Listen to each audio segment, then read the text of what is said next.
Hello' everyone, কি খবৰ তোমালোকৰ? আজি বোলে ছানডে, সেইটো কাৰণে অলপ দেৰিলৈকে শুই দিলোঁ দেই। মানে 11টা বাজিবই হ'ল আৰু বন্ধ দিনত আপোনালোকৰ তেনেকুৱা হয়নে নহয় বাৰু? আৰু এইফালে মানে শুই উঠিয়ে দেখিছে ন, চাহ বনালোঁ, গাখীৰ চাহ। আজি মানে বহুত দিনৰ মূৰত গাখীৰ চাহ বনাইছোঁ দেই। আৰু এইফালে মানে পতঞ্জলি বিস্কুট লৈ লৈছোঁ আৰু আকৌ এইফালে চাহ এটা বনাই মেলি অলপ ৰেষ্ট ল'লোঁ। ৰেষ্ট লৈ মানে আকৌ দেখিছে ইয়াত ডিম ভাজিছোঁ। আৰু এইফালে মেগী দেখিছেনে বাৰু? বহুতকেইটা দেখিছে চাগে ন? পিছে মই অকলে খাবৰ কাৰণে বনোৱা নাই দেই, মানে ভাইটিৰ লগৰ দুটামান আহিছিল। আজি মানে গৰম বহুত, চ' একদম মানে দেখিছেনে কেনেকৈ ঘামি গৈছোঁ।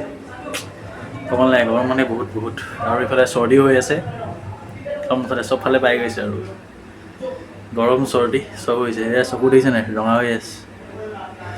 আৰু এইফালে মানে মেগী বনায়ো এয়া হৈছে আৰু বাহো আৰু নে কি কয়, লগৰ মানে কেইবাটাও আহিছিলে দেই। তেহেঁতৰ কিবা কলেজৰ কিবা ডান্সৰ প্ৰেক্টিচ এটা কৰিব আহিছিলে আমাৰ ৰুমতে।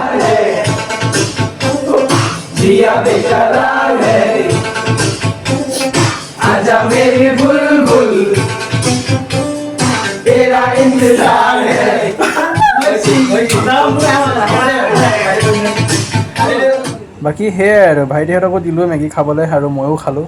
বাৰু তেন্তে আজিলৈ বাই বাই সকলোকে।